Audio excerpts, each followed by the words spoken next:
हाय दोस्तों, मैं हूँ अमृता और काफ़ी लोग मुझे पूछ रहे थे कि मेरे चैनल के व्यूज़ इतने कम क्यों हो रहे हैं। सो दोस्तों, अनफॉर्चुनेटली मेरे चैनल पे स्ट्राइक लगा था कुछ समय पहले, जिसके चलते व्यूज़ कम होने लगे थे, जो कि अभी तक ऊपर नहीं आए हैं। सो इसी के कारण मुझे आपका छोटा सा सपोर्ट चाहिए। मैं कुछ मूवीज़ अपने दूसरे चैनल यानी अमृता पाटिलीस चैनल पर भी अपलोड करने वाली हूँ, तो उसे भी प्लीज़ सब्सक्राइब करके जब भी आपको समय मिले तब छोटा सा वीडियो देख लीजिएगा। Thank you. हाय, मैं हूँ अमृता। फिल्म की शुरुआत में हम एक प्राचीन शहर को देखते हैं जो अभी बंजर पड़ा हुआ था। यहाँ पर जेम्स अपनी पत्नी ओलिविया के साथ आया होता है, जहाँ पे वो बुक ऑफ डार्कनेस को खोज रहा था। दरअसल जेम्स को इस किताब की मदद से लॉर्ड ऑफ डार्कनेस को समन करना था, अपने बेटी को वापस लाना चाहता था जो कुछ समय पहले गुजर गई थी। अब यहाँ पे वे लोग शहर के बहुत बड़े हवेली के यहाँ पे आते हैं और तहखाने में आने के बाद उन्हें वहाँ पे काफी सारे कंकाल मिलते हैं और उसी के बीचों बीच में वो किताब होती है। लेकिन वो देखता है कि इसकी दूसरे ओर में रेगिस्तान के बीच ऐसी ही एक दूसरी दुनिया है। यहाँ पे जेम्स ने काफी सारे लोगों को लाया था, लेकिन उसने इस किताब को लिया है इस बात को सीक्रेट रखने के लिए। वो इन सारे लोगों को मार देता है और तुरंत वो किताब लेकर अपने रिचुअल पढ़ना शुरू कर देता है। लेकिन जैसे ही वो किताब को अपने हाथ में लेता है, उस जगह पर काफी सारे भूकंप के झटके आने लगते हैं और देखते ही देखते ये पूरी जगह डिस्ट्रॉय होने वाली थी। अब यहाँ पे जेम्स ओलिविया को कहता है कि तुम ये किताब लेकर यहाँ से चली जाओ, लेकिन जेम्स के बार बार फोर्स करने पर ओलिविया इस किताब को लेकर यहाँ से निकल जाती है और हम देखते हैं कि पूरा का पूरा शहर अब जमीन के नीचे धंस गया होता है। अब मूवी में कुछ समय बीत जाता है और हम ओलिविया को उसके टाउन में देखते हैं। किताब अभी भी उसी के पास थी, लेकिन उसने इस किताब को यूज नहीं किया था क्योंकि उसका मानना था कि मरे हुए लोगों को वापस जिंदा नहीं किया जा सकता। वही दूसरी तरफ हम डिटेक्टिव सर्गे को देखते हैं, जो अपना भेस बदल कर एक किलर की तलाश में होता है, जिसने अब तक 3 औरतों की बुरी तरह से किलिंग की होती है। सर्गे एक आदमी को किलर समझ के पकड़ भी लेता है और दोनों के बीच में काफी लड़ाई होती है। लेकिन तभी सर्गे का पार्टनर गेनिन वहाँ पे पहुँचता है और सर्गे को बताता है कि ये किलर नहीं है, क्योंकि अभी अभी एक चौथी किलिंग हुई है। अब ये दोनों भी वारदात पर पहुँच जाते हैं और यहाँ पे देखते हैं कि लाश की हालत बहुत ही ज्यादा खराब है। इसका पेट कटा हुआ था और उन्हें वहाँ पे एक अंडा भी मिलता है। दरअसल जो भी सीरियल किलर था वो सिर्फ औरतों को ही मार रहा था। अब पुलिस इस अंडे को एक तांत्रिक को दिखाने के लिए लेके जाती है। अब तांत्रिक इस अंडे को देखता है जिसके ऊपर एक निशान बना हुआ था। वो बताता है कि ये निशान पेंटाग्राम है जो कि इविल के अगेंस्ट रक्षा करता है। पर सर्गे सेम सिंबल उसी तांत्रिक के घर पे एक पोस्टर में देखता है और पूछता है कि ये पोस्टर किसका है। तभी तांत्रिक बताता है कि ये दरअसल एक शो है। दरअसल तांत्रिक ओलिविया के मदद से ये शो ऑर्गेनाइज करता था और अगला शो कल ही होने वाला था, इसीलिए सर्गे उस शो को अटेंड करने के लिए जाता है। और यहाँ पे हम देखते हैं ओलिविया इस शो की मेन स्टार होती है। दरअसल ओलिविया में बचपन से ही आत्माओं से बात करने की शक्ति आई होती है और इसीलिए वो एक शो किया करती थी, जहाँ पे काफी रिचुअल के बाद वो लोगों को उनके गुजरे हुए लोगों की एक आखिरी छवि देखने के लिए देती थी और इस शो के लिए तांत्रिक उसकी मदद किया करता था। शो के दौरान हम ओलिविया को देखते हैं जो काफी अलग बेस में होती है और उसके पास काफी सारी सुपरनैचुरल शक्तियाँ भी होती है। और यहाँ पर ओलिविया अपने रिचुअल से ऑडियंस में मौजूद कई सारे लोगों के मरे हुए लव्ड वंस की एक छवि दिखाने लगती है, जिसमें कि पुलिस ऑफिसर सर्गे जो होता है उसकी पत्नी जो गुजर गई थी उसकी भी छवि दिखती है और उसके साथी गेनिन उसकी माँ मारी गई थी उनकी भी छवि यहाँ पे दिखती है। अब इसे देखने के बाद ये दोनों भी काफी इमोशनल होते हैं। दरअसल सर्गे ने एक गलती की थी जिसके कारण उसकी पत्नी का देहांत हो गया था और आज भी वो खुद को इस बात के लिए माफ नहीं कर पाया था, इसीलिए वो काफी इमोशनल हो जाता है। लेकिन अभी भी वो ओलिविया के जादुई शो पर भरोसा नहीं कर रहा था। उसे लग रहा था ओलिविया लोगों को फंसा रही है, क्योंकि उन्हें पता होता है कि कौन कौन इस शो में आने वाले हैं और इसी तरह वो लोगों को ट्रिक कर सकती है। अब उसी रात हम तांत्रिक को उसके घर में देखते हैं, जहाँ पे एक अनजान औरत आती है और वो उसे कुछ पैसे देकर कहता है कि ये बात हमारे बीच में ही रखना, किसी को बताना मत। और वो औरत बाहर निकल जाती है, लेकिन जैसे ही वो सड़क पे आती है वहाँ पे सीरियल किलर होता है और वो उसे झपक लेता है, जिसके बाद बाद किलर उसे अपने घर पर लेकर जाता है और एक कुर्सी से बांध देता है। और अब यहाँ पे रिवील होता है कि ओलिविया की जो किताब रहती है डार्कनेस वाली, वो इसी किलर के पास है और इसी किताब के मदद से वो अपने शिकार की बलि चढ़ा रहा है एक रिचुअल के जरिए।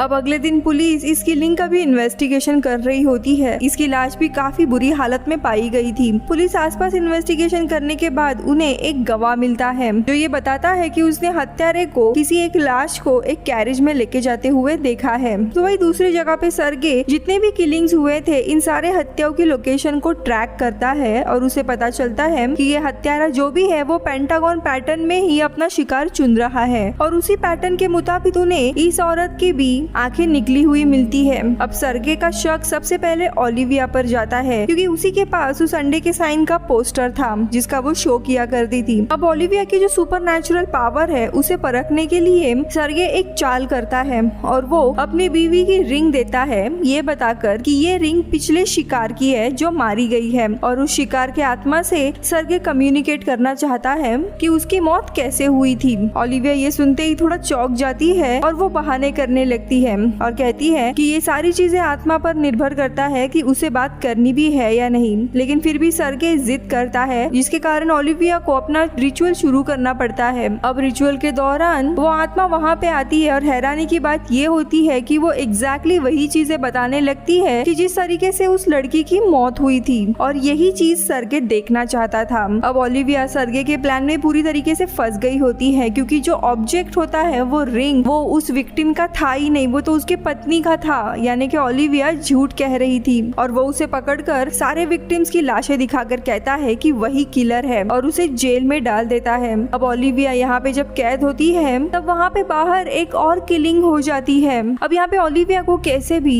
जेल से छूटना था, इसीलिए वो बहुत ही फोकस करने लगती है और थोड़े समय के बाद उसे एक विजन आता है जहाँ पे वो किलर अपने विक्टिम को पकड़कर मार रहा है। उसे ये भी पता चलता है कि उस किलर ने उस विक्टिम की जान कैसे ली है, जिसे वो तुरंत सरगे को बताती है, पर सरगे उसकी बात नहीं मानता और उसे यहाँ से जाने के लिए कहता है क्योंकि वो निर्दोष थी। पर ओलिविया खुद पर लगे इल्जामों को मिटाना चाहती थी, इसीलिए वो अपने विजन के मदद से उसी लाश को ढूंढ निकालती है और तुरंत पुलिस को बताती है। लेकिन वही सरगे उसी पर ही शक करने लगता है कि तुम्हें यहाँ पे लाश है ये कैसे पता चला, यानी कि तुम किलर के साथ मिली हुई हो, क्योंकि उसे ही पता था लाश कहाँ पर है। पर तभी ओलिविया को एक न्यू विक्टिम का विजन नजर आता है और इस बार वो किलर के हाथ पर डेड मैन का टैटू भी देखती है और वो लोग उसका स्केच बनाते हैं। अब यहाँ पे पुलिस ऑफिसर गिनीन वो टैटू किसका है ये पहचान जाता है और उस इंसान को ये लोग अरेस्ट करते हैं। लेकिन वो टैटू वाला आदमी रिवील करता है कि वो बस एक चोर है और उसने कोई भी किलिंग नहीं की थी और ये साबित करने के लिए उसके पास काफी प्रूफ भी होते हैं। लेकिन आगे वो बताता है कि लेकिन उसने किलर को अपने आंखों से देखा था, वो किसी की लाश लेके जा रहा था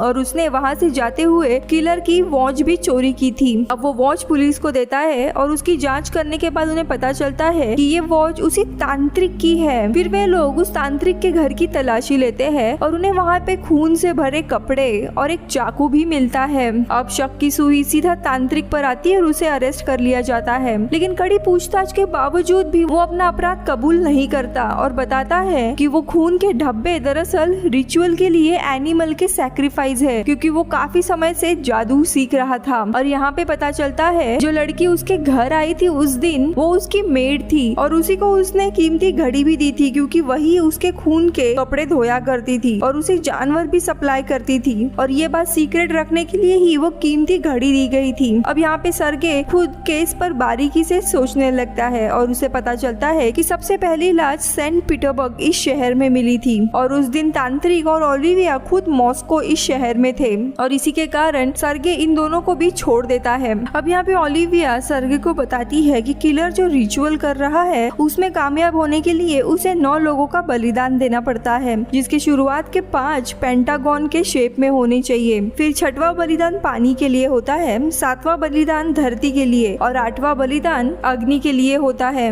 8वां हवा के लिए तो 9वां अग्नि के लिए होता है और इसी तरह ये किलर अपने विक्टिम्स को चूज कर रहा है। अब इसी दरम्यान सरगे और ओलिविया एक दूसरे को काफी पसंद करने लगे थे और ओलिविया अपनी जिंदगी के बारे में उसे बताती है कि बचपन से ही उसके पास अद्भुत शक्तियां थी जिससे वो आत्माओं को देख और कभी कभी आत्माओं को देख और उनसे बात भी किया करती थी। लेकिन उसके पिता इन सारे शक्तियों को काली शक्ति मानते थे और इसीलिए उसे मारना चाहते थे। फिर इसके बाद उसकी शादी जेम्स से हुई। जेम्स भी अच्छा आदमी नहीं था, वो ओलिविया को काफी मारता था, लेकिन अपने बेटी के खातिर ओलिविया उस शादी में रुकी थी। लेकिन बेटी के खो जाने के बाद जेम्स पूरी तरीके से पागल हो गया और उसे उस दूसरी दुनिया से वापस लाना चाहता था। इसी दरम्यान सरगे भी अपने बारे में बताता है कि उसका काफी खुशहाल परिवार था और अपने पत्नी के साथ वो रह रहा था, लेकिन पत्नी के डिलीवरी के दौरान वो एक क्रिटिकल स्टेज में पहुंच गई थी और डॉक्टर ने सरगे को कहा था कि बेबी या उसकी वाइफ, इन दोनों में से किसी एक को ही वो चुन सकता है। लेकिन इस शॉक के कारण वो समय रहते कुछ भी बोल नहीं पाया, जिसके कारण उसकी पत्नी और बेबी दोनों ने भी उस ऑपरेशन में अपनी जान गंवाई और इस चीज के लिए वो खुद जिम्मेदार मानता है। इनकी बातचीत चली रही थी कि तभी ओलिविया को 7वें शिकार का विजन नजर आता है, जिसमें वो किलर धरती को बलिदान देने के लिए किसी को शमशान घाट में जिंदा दफना देता है। अब दोनों तुरंत शमशान घाट की खोज के लिए निकल पड़ते हैं और उन्हें एक लड़की वहाँ पे मिलती भी है, लेकिन समय रहते वे लोग उसे बचा नहीं पाते। लेकिन इसी दरमियान जो किलर रहता है वो ओलिविया को ही अगवा कर लेता है। अब सरगे ओलिविया को बचाने के लिए जाता है, लेकिन अंत में ओलिविया को लेकर भाग निकलता है। अब यहाँ पे पुलिस ऑफिसर गिनीन जो कैरेज मिला था उस चोर के थ्रू उसका स्केच बनाता है और उसके बेसिस पर उसे पता चलता है कि ये कैरेज हाल ही में बनाया गया था और जो ओनर है वो शहर के बाहर जंगल के यहाँ पे रहता है और उसी की जानकारी लेने के लिए वो निकल पड़ता है उसके घर पर। ये घर बहुत ही सुनसान था और यहाँ पे वो पूछताछ करने के लिए अंदर जाने ही वाला होता है, लेकिन घर के ओनर का जो नौकर रहता है वो पुलिस ऑफिसर गिनीन के ऊपर हमला कर देता है और उसे बहुत ही मारता है। वही दूसरी जगह हम ओलिविया को देखते हैं जिसकी आँख खुल जाती है और वो खुद को उसी रूम में कैद पाती है जहाँ पे किलर ने काफी लड़कियों को मारा था। यहाँ पे उसे काफी लड़कियों की चीखें भी सुनाई देने लगती है। अब ओलिविया को यहाँ पे किताब भी मिलती है जो लेकर वो चुपके से वहाँ से भागने लगती है। वही घर के बाहर पुलिस ऑफिसर गिनीन किसी तरह उस नौकर को मार कर घर के अंदर आता है, जहाँ पे हम देखते हैं ओलिविया फिर से भाग गई थी और दोनों भी निकलने ही वाले होते हैं, लेकिन तभी वो किलर दोनों को भी पकड़ लेता है। अब यहाँ पे सरगे को पता चलता है कि ओलिविया और पुलिस ऑफिसर गिनीन दोनों भी गायब है, इसीलिए वो अपने लोगों के साथ पूरे शहर की खोज के लिए निकल पड़ता है और उसे पता चलता है कि गिनीन अंत में उस कैरेज के ओनर के पास गया था, इसीलिए वो अपने लोगों के साथ उसी हवेली के यहाँ पे आ जाता है। अब यहाँ पे छानबीन करने के बाद उसे पता चलता है कि किलर ने गिनीन को हवा में ही लटका कर मार दिया होता है। ये देख सरगे को बहुत ही बुरा लगता है। तो वही हवेली की छानबीन करने पर उन्हें एक बच्ची की लाश भी मिलती है। अब फाइनली सरगे को घर में काफी क्लू मिलते हैं कि हत्यारा अपना अगला शिकार यानी ओलिविया की जान कहाँ पे लेने वाला है, इसीलिए वो तुरंत फायरवर्क फेस्टिवल के लिए निकल पड़ता है क्योंकि आखिरी वाला शिकार अग्नि के लिए था और शहर में अब फायरवर्क फेस्टिवल होने वाला था। वहाँ पहुँचने पर हम देखते हैं इस फेस्टिवल के बीचों बीच ओलिविया को बांध के रखा हुआ था और यहाँ पर रिवील होता है कि ओलिविया का पति जेम्स अभी भी जिंदा है और वही सबका किलर है। अपने बेटी को वापस लाने के लिए ये सारे रिचुअल कर रहा था। वो ओलिविया को भी सबके सामने बलि देना चाहता था, लेकिन सरगे सही समय पर वहाँ पे आता है और उसे शूट कर देता है। उसे गोली तो लगती नहीं है, लेकिन उसके कारण वो खुद जलती हुई आग में गिर जाता है। यानी कि जेम्स ने इस नेचर को 9 अलग अलग लोगों की बलि चढ़ा दी थी और वो खुद आखिरी विक्टिम था। अब 9 बलि चढ़ाने के कारण उसकी बेटी सच में जिंदा हो जाती है, लेकिन यहाँ पे ओलिविया अभी भी चारों तरफ से आग में घिरी थी और सही समय रहते सरगे उसे बचा लेता है और इसी तरह ओलिविया और सरगे बच जाते हैं और ये मूवी इधर ही खत्म होती है।